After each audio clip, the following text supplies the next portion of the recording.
Europe 1, 7h26, Thomas Soto. La morale de l'info, Raphaël Antoven, bonjour. Bonjour Thomas. Ce matin, vous accompagnez en quelque sorte le Premier ministre Manuel Valls dans sa tournée proche-orientale. Il a été en Égypte, en Jordanie et il est en Arabie Saoudite. Et oui Thomas, l'Arabie Saoudite, ce beau pays où l'on décapite les blogueurs avant de les crucifier, ce qui est très important, où l'on coupe la main des femmes de ménage qui s'enfuient parce qu'elles sont torturées au lieu d'être payées. Enfin, bien sûr, mais...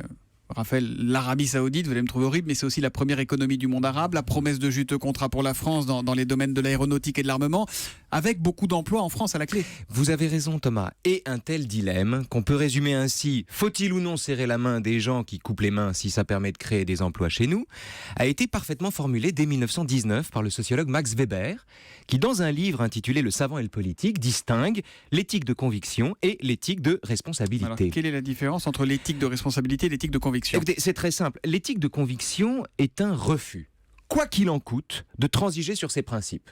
Donc, appliqué au cas saoudien, ça donnerait plutôt la hausse du chômage en France qu'un contrat d'armement avec un État barbare et les gens qui le représentent. C'est le droit dans ses bottes ultime, en quelque sorte. On peut le dire. Et l'éthique de responsabilité ? L'éthique de responsabilité, c'est ce qu'on appelle un conséquentialisme, qui évalue un acte à ses effets plus qu'au respect de ses principes. Ce qui donne le raisonnement suivant. Certes, l'Arabie Saoudite est une dictature, mais 1, ils n'aiment pas Daesh, et 2, c'est pas parce qu'ils crucifient un blogueur de 17 ans qu'on va abandonner un marché aussi prospère à des États moins regardants que nous sur les droits de l'homme. Donc ça veut dire quoi, si on caricature, c'est angélisme d'un côté et cynisme de l'autre ? Eh bien non, Thomas, et c'est là que Max Weber est vraiment génial, parce qu'au fond, ce qu'il enseigne, c'est qu'il n'est pas mieux de sacrifier ses convictions que de les brandir à tout prix.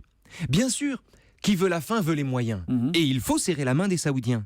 Mais si parmi les conséquences figure l'abandon des convictions, alors l'éthique de responsabilité est aussi irresponsable que l'autre. Bref, si on renonce à tout principe pour faire du business avec les Saoudiens, les Russes ou les Chinois, peu importe, alors, pour un gain dérisoire, on aura tout perdu. Et quelle est la morale de l'info, Raphaël ? La morale de l'info, c'est la quadrature du cercle. C'est que le propre d'un homme d'État, c'est de savoir passer des compromis, mais sans se compromettre. Voilà, et on précisera que ce jeune opposant dont vous parlez n'a pas encore, entre guillemets, été exécuté, que Manuel Valls s'est engagé à en parler, expliquant qu'il vaut mieux en parler discrètement que de mettre ça sur la place publique. Jugeons les choses selon leurs effets, on verra. C'est ce que nous ferons. La morale de l'info tous les matins à 7h25, c'est signé Raphaël Antoven. À demain, Raphaël.